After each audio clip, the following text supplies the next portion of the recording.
नमस्कार सभी प्रियजनों और सभी सखियों को राधे राधे। आज मैं आप सबके लिए अधिक मास की कथा लेकर आई हूँ, जिसे पुरुषोत्तम मास भी कहा जाता है।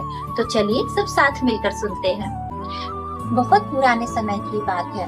हिंदू पंचांग में चंद्रमा और सूर्य की गति के हिसाब से समय गिना जाता था, लेकिन चंद्र वर्ष और सौर वर्ष में थोड़ा अंतर था। यह एक समस्या थी। इसी को संतुलित करने के लिए हर 3 वर्ष में एक अतिरिक्त महीना जोड़ा जाने लगा। इसी को अधिक मास कहते हैं और यही पुरुषोत्तम मास भी कहलाया। लेकिन शुरुआत में इस महीने को कोई सम्मान नहीं मिलता था। लोग कहते थे इस महीने में शादी विवाह गृह प्रवेश जैसे शुभ काम नहीं किए जाते और इस कारण इस महीने को मलमास कहा जाने लगा। इसे अच्छा नहीं माना जाता था। इस कारण यह महीना दुखी हो गया। कथा के अनुसार वह दुखी महीना सबसे पहले देवताओं के पास गया। उन्हें अपनी पीड़ा सुनाई। कोई मेरा सम्मान नहीं करता, कोई मुझे अच्छा नहीं समझता। उसने सब देवताओं को बताया, लेकिन कोई समाधान नहीं मिला। अंत में दुखी होकर वह भगवान विष्णु के धाम पहुंचा और रोकर अपनी सारी बात, सारी पीड़ा सुनाई। भगवान विष्णु ने पूछा, तुम इतने दुखी क्यों हो?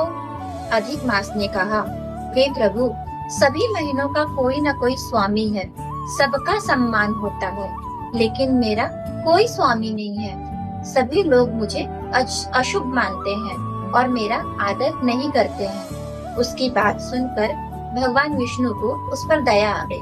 उन्होंने उससे कहा, अब से तुम सिर्फ अधिक मास नहीं कहलाओगे। आज से मैं तुम्हें अपना नाम भी देता हूँ। अब से तुम पुरुषोत्तम मास भी कहलाओगे। इस महीने में यदि कोई भी व्यक्ति सच्चे मन से दान, पुण्य, व्रत, अच्छे कर्म करेगा, उसे भगवान की विशेष कृपा प्राप्त होगी। तभी से अधिक मास को पुरुषोत्तम मास कहा जाने लगा। मान्यता है कि इस महीने में भक्ति भावना, भगवान का नाम लेना, दान पुण्य करना, व्रत रखना, कथा सुनना, भजन करना, ये सारे भक्ति भावना वाले जो कार्य किए जाते हैं, उससे हमें विशेष पुण्य प्राप्त होता है और हमारे परिवार के लिए बहुत ही अच्छा पुण्य देता है। बहुत ही प्यारी सी सीख, कभी भी किसी को छोटा नहीं समझना चाहिए। भगवान छोटे से छोटे को भी खास बना सकते हैं, इसीलिए हमें सबका सम्मान करना चाहिए। जय श्री कृष्ण।